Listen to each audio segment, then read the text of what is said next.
नमस्कार,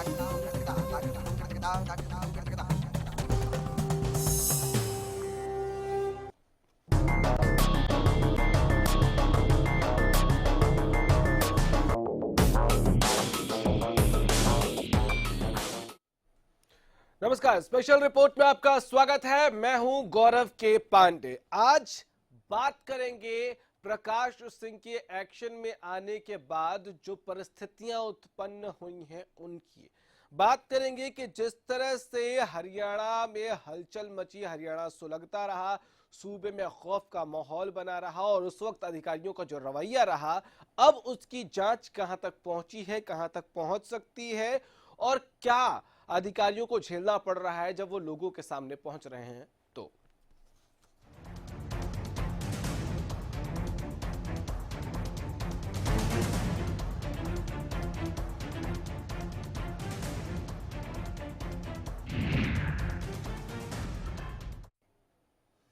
चलिए तो एक रिपोर्ट आपको दिखाते हैं। इस रिपोर्ट के जरिए हम ये समझाने की कोशिश कर रहे हैं कि जो दर्द आज प्रकाश सिंह जब जांच करने के लिए पहुंच रहे हैं सड़कों पर लोगों के बीच, उनको नजर आ रहा है, यही दर्द हमने भी अपने कैमरों में कैद करके आपके सामने रखा था, यही दर्द हमने भी साझा किया था और ये दर्द कोई नया नहीं है।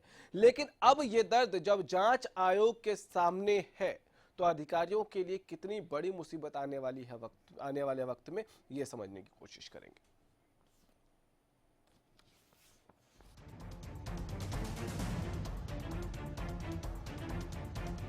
जरा सोचिए, कोई आपकी आंखों के सामने आपका आशियाना उजाड़ रहा हो, कोई आपके खून पसीने की मेहनत को जला रहा हो, कोई आपकी जिंदगी भर की कमाई को जमींदोज कर रहा हो और आप चाहकर भी कुछ ना कर पाए, आपके रक्षक आपका फोन ना उठाएं, आपकी बर्बादी पर ठहाके लगाएं।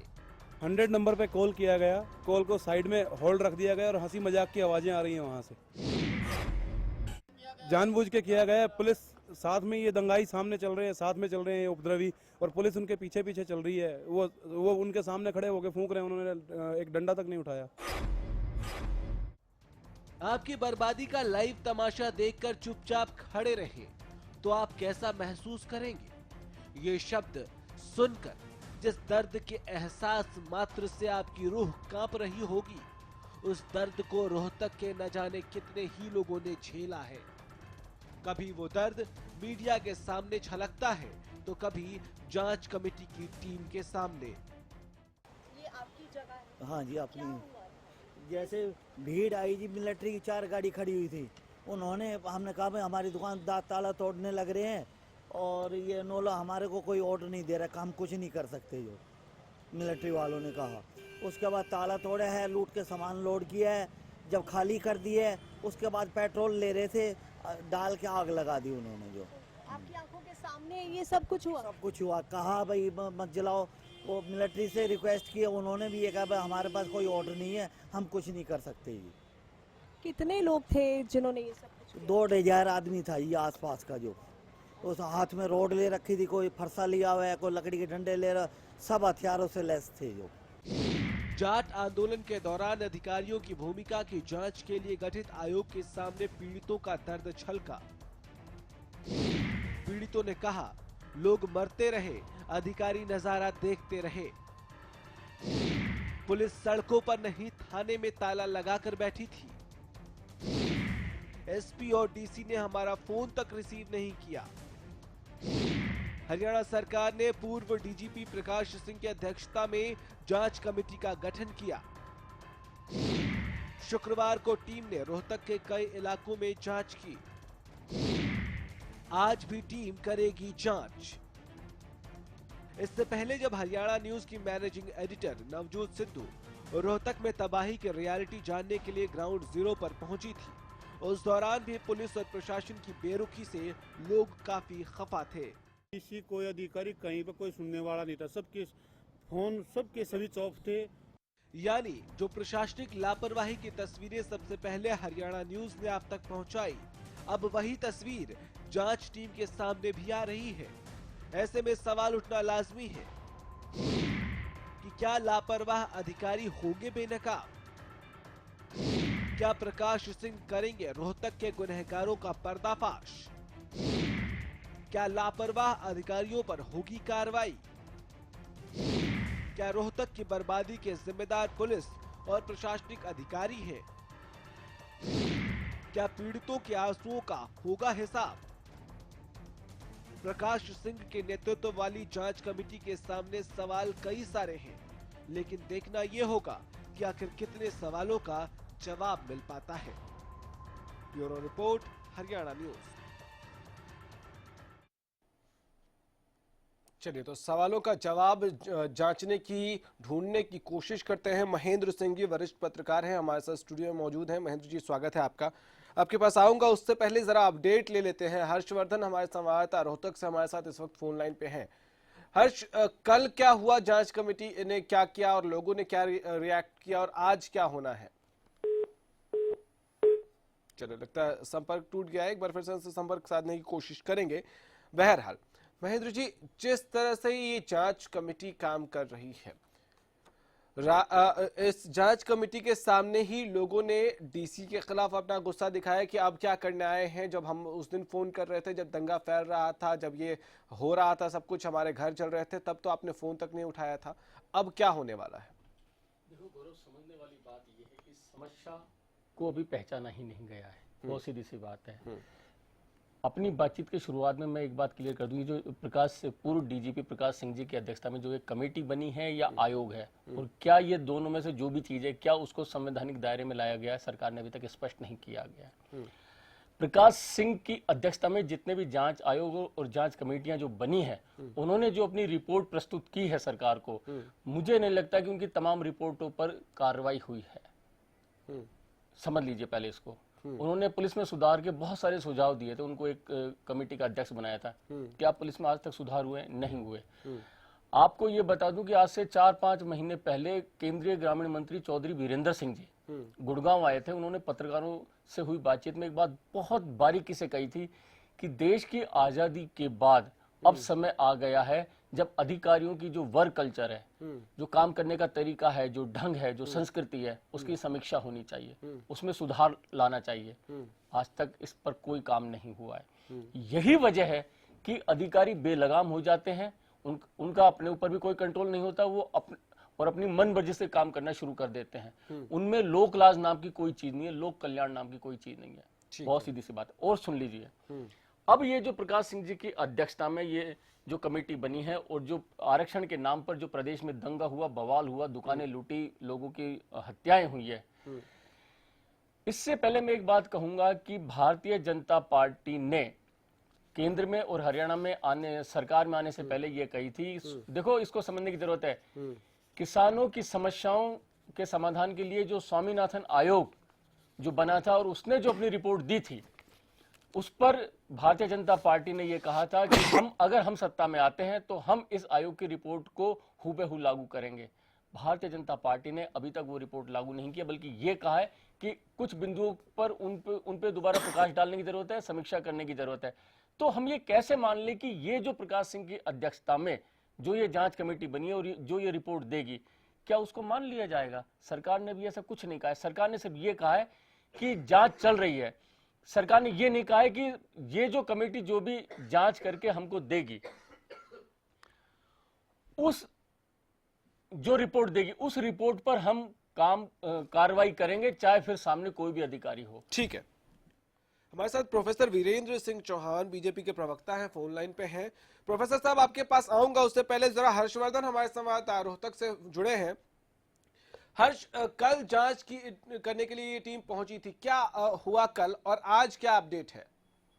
जी देखिए, आपको बता दें कि जिस तरीके से प्रकाश आयोग की जांच कमेटी जो है उसने कल शहर के सभी जितने भी दंगा पीड़ित जगहें थी और जितनी भी जहां आगजनी हुई थी, उन सभी इलाकों का उन्होंने दौरा किया है। लेकिन उस दौरे के दौरान जिस तरीके से लोगों का गुस्सा जो उनके ऊपर फूटा है और उन्होंने अधिकारियों के ऊपर जिस तरीके के आरोप लगाए हैं, उससे अधिकारी जो है काफी सहमे से नजर आए हैं। उसके बाद जो है जांच अधिकारी ने जो है प्रकाश सिंह जी ने उसके बाद देर शाम को जो है अधिकारियों की और कर्मचारियों की बैठक भी बुलाई थी और 5 बजे से लगभग ये शुरू हुई थी, रात 9:30 बजे तक खत्म हुई है। लेकिन किसी भी अधिकारी के पास जो है स्पष्टीकरण देने के लिए कोई जवाब नहीं था, क्योंकि जिस तरीके से से लोगों ने आरोप लगाया कि वो पुलिस को फोन करते रहे, डीसी को फोन करते रहे, एसपी को फोन करते रहे, अन्य अधिकारियों को फोन करते रहे, लेकिन किसी ने उनकी नहीं सुनी और पूरा का पूरा शहर जो है वो आग की भेंट चढ़ गया। उससे कहीं ना कहीं जो है काफी सकते में है जितने भी प्रशासन के अधिकारी हैं। जी हर्ष, आप हमारे साथ रहिएगा।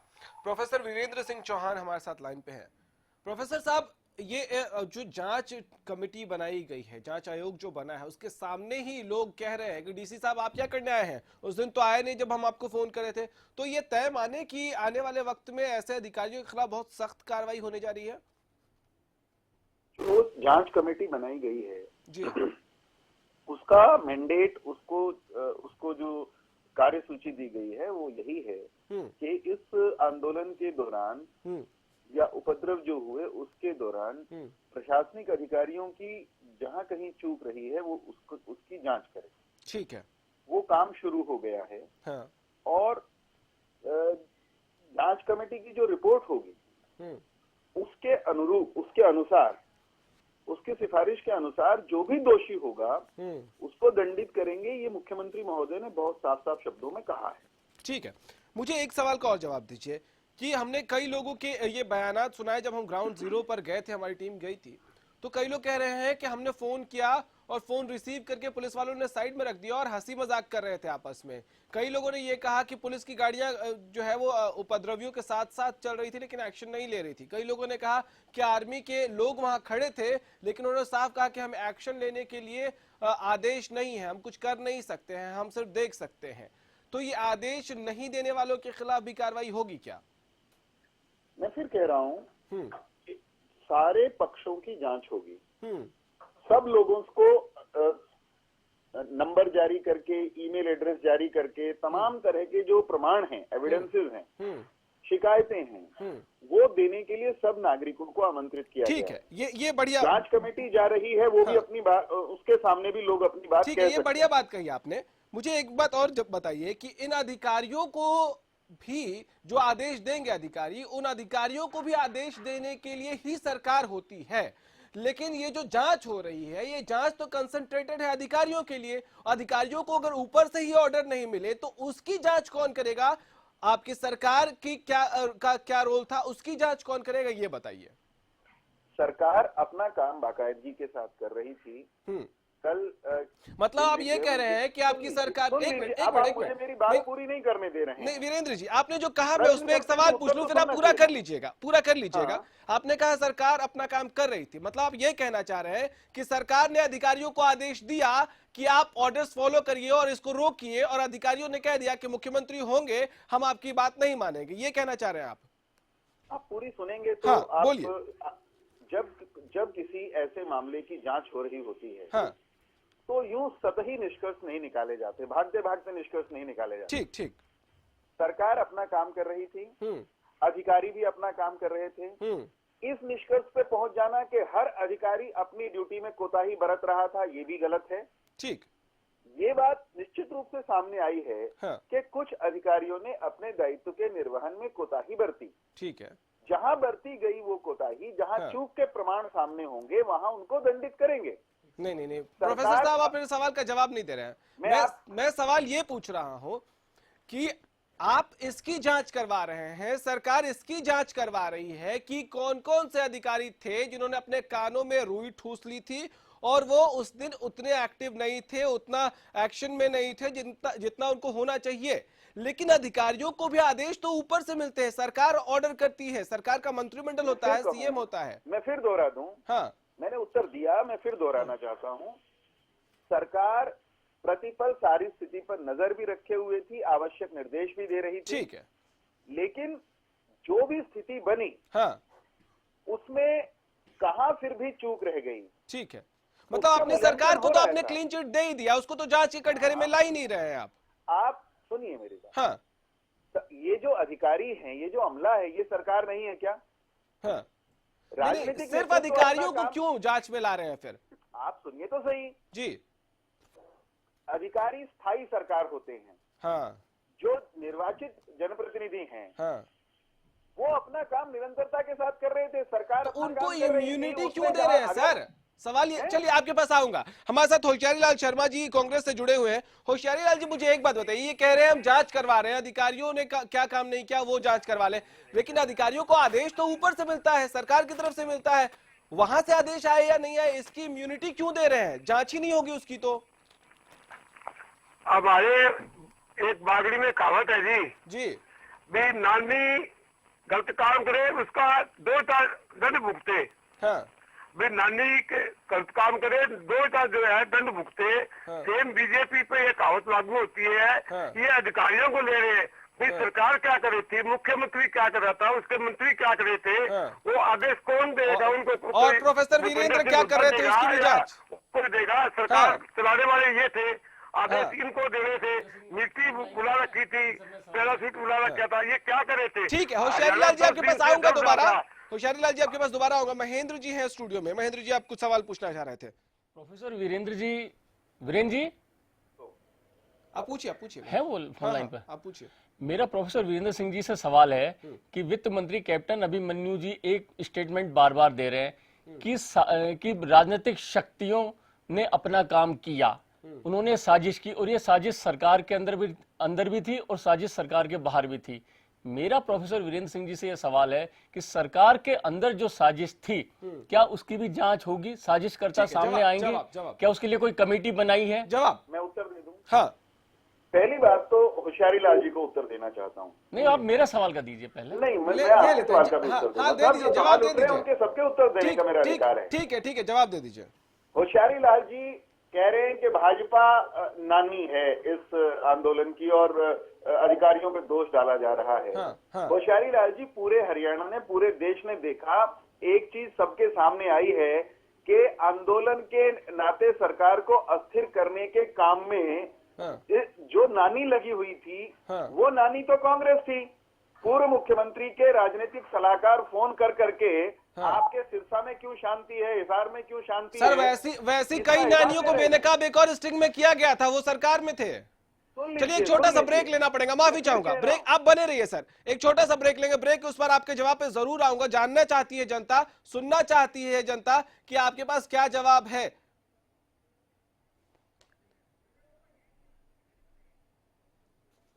तो ठीक है, जब ब्रेक से वापस आएंगे, जब ब्रेक से वापस आएंगे तो इस चर्चा को आगे बढ़ाएंगे और ये समझने की कोशिश करेंगे कि जो जांच कंसंट्रेटेड है अधिकारियों के लिए, वो जांच इम्यूनिटी क्यों दे रही है, जबकि बीजेपी के खुद के लोग कह रहे हैं, कई बार कह चुके हैं कि इसमें राजनीतिक षड्यंत्र था। तो राजनीतिक षड्यंत्र की जांच कौन करेगा? एक छोटा सा ब्रेक, जल्द लौटेंगे।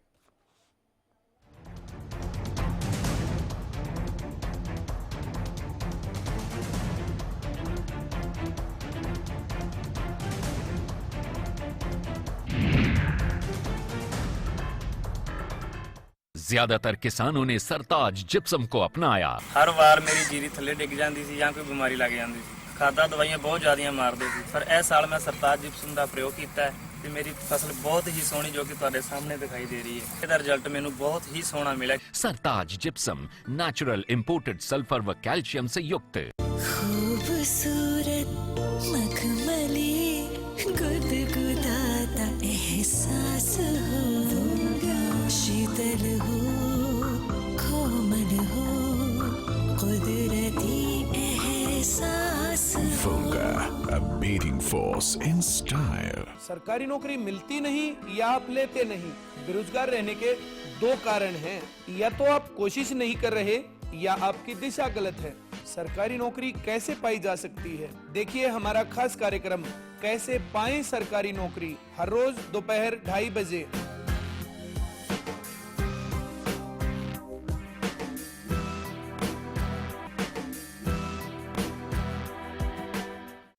ज्यादातर किसानों ने सरताज जिप्सम को अपनाया। बिल्कुल क्लियरिटी नहीं है, बिल्कुल सफेद सफेद नजर आ रहा है। जो मिट्टी में जो कमियां हैं उनको दूर करने के लिए, पोषक तत्वों के लिए सरताज से बढ़िया मुझे अल्टरनेटिव कोई नजर नहीं आया। ज्यादा से ज्यादा सरताज यूज कीजिए। सरताज जिप्सम नेचुरल इंपोर्टेड सल्फर व कैल्शियम से युक्त।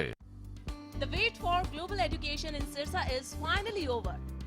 MDLR Group presents MDK International School, a new landmark of world-class education in the green belt of Sirsa. the first residential cum day boarding school in Sirsa, affiliated to Cambridge University, London, brings forth a global nurturing environment under the guidance of Mr. Lawrence Frey, Director, MDK International School. MDK International School also offers fully air-conditioned campus, state-of-the-art infrastructure,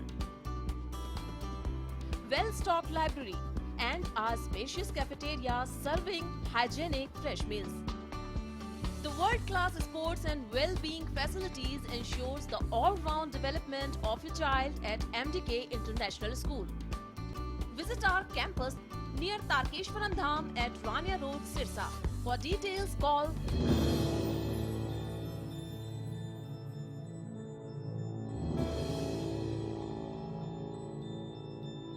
खूबसूरत मखमली गुदगुदाता एहसास हो शीतल हो कोमल हो कुदरती एहसास Riva, a beating force in style. Shri बाबा तारा जी की कुटिया में महाशिवरात्रि के उपलक्ष्य में भजन संध्या शनिवार 5 मार्च 2016 रात्रि 8 बजे, हवन यज्ञ 7 मार्च प्रातः 6 बजे, अटूट भंडारा 7 मार्च प्रातः 9 बजे। स्थान श्री बाबा तारा जी की कुटिया, तारकेश्वरम धाम, सिरसा।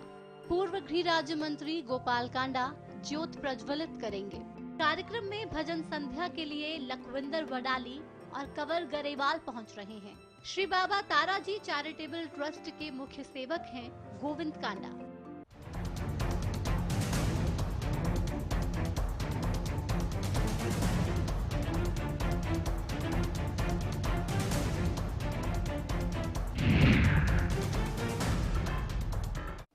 ब्रेक के बाद स्वागत है। चारों ओर धुआं ही धुआं नजर आ रहा है और धुएं से कुछ न कुछ राख की लपटों से निकालने की कोशिश अब जांच की आयोग ये जो बनाया गया है ये कर रही है। Professor Virendra Singh Chauhan phone line पे हैं।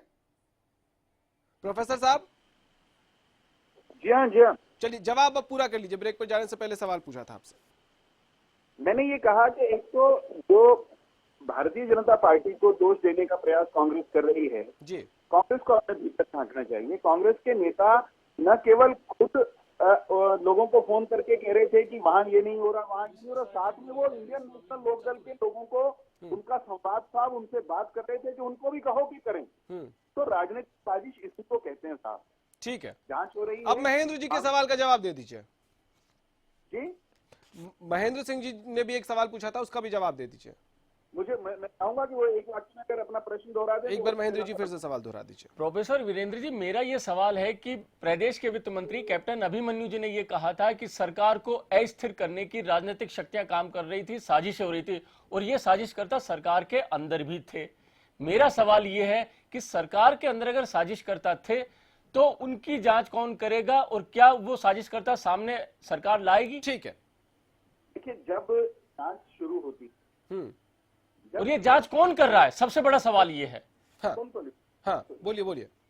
जो राजनीतिक साजिश के जो पंख बाहर दिखाई देने शुरू हुए, हाँ, उनकी जांच शुरू हो गई। प्रोफेसर वीरेंद्र का जो मामला है, हाँ, उसकी पड़ताल पुलिस कर रही है। उसकी जांच के दौरान हमको ये विश्वास है कि कई नई चीजें निकल करके सामने आएंगी। ठीक है, हम ये कहते हैं कि खुले में हमने कहा है कि जिसके पास आंदोलन के दौरान गलत काम करने के किसी के भी खिलाफ कोई सर आप फिर बातों में वीरेंद्र जी, सीधी सी बात है, जांच मैं कौन बड़ा कर रहा है स्पष्ट साजिश की, बस एक बार फिर से सवाल दोहरा रहा हूँ। जनता सुन रही है, जनता सुन रही है। प्रोफेसर साहब जनता सुन रही है, जरा सटीक जवाब दीजिए। मैं फिर से सवाल दोहरा रहा हूँ, ध्यान से सुनिए।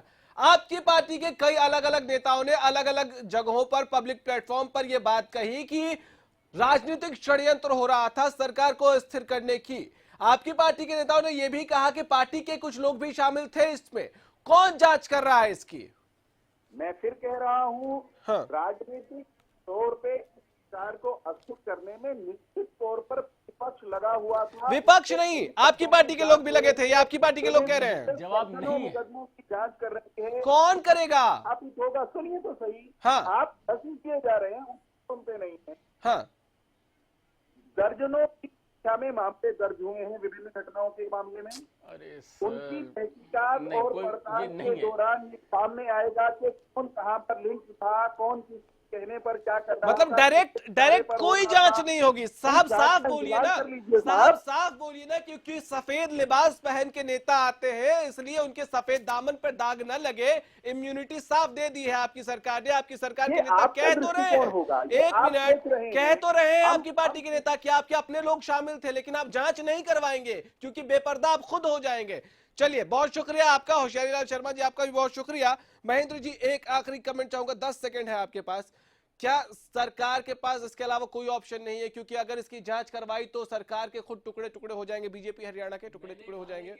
10 सेकंड है। सरकार और संगठन के बीच कोई संवाद नहीं है, कोई सरकार संवाद नहीं, के कोई अंदर कोऑर्डिनेशन नहीं। बहुत शुक्रिया महेंद्र जी, इतना ही वक्त इजाजत देता है। लेकिन बड़ा सीधा सवाल है, लोग इसको देख रहे हैं, समझ रहे हैं कि अगर सरकार के लोग कह रहे हैं कि सरकार के अंदर भी ऐसी शक्तियां काम कर रही थी तो उनकी जांच कौन करेगा और जांच के लिए कोई कमेटी क्यों नहीं बनाई गई। फिलहाल इतना ही, इजाजत दीजिए, नमस्कार।